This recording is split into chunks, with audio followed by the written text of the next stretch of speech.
My parents, who'd practically forgotten I existed, suddenly remembered their crazy older daughter and pulled me out of the mental hospital.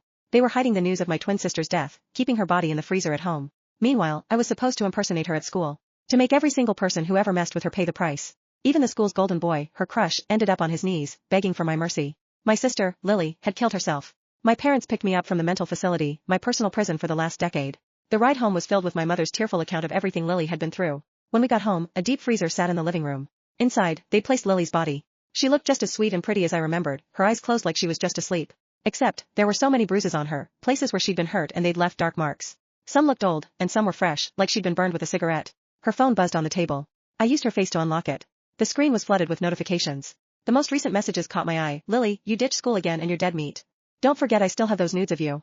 Bet you anything if Brad sees what a slut you are, he'll think you're trash. You better be here tomorrow. Or you will not like the consequences. The last text had a video attached. When I opened it, it showed Lily in a dark, disgusting alley. A bunch of people had her pinned to the ground, covered in dirt, her school uniform torn to shreds while they laughed and yelled obscenities. My parents were squeezing my hands, I knew what they wanted, revenge. They drove me to school.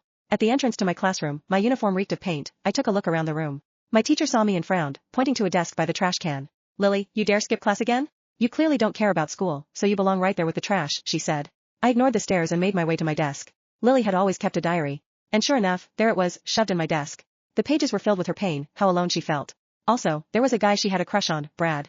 Every time his name came up, she talked about something awful that had happened to her.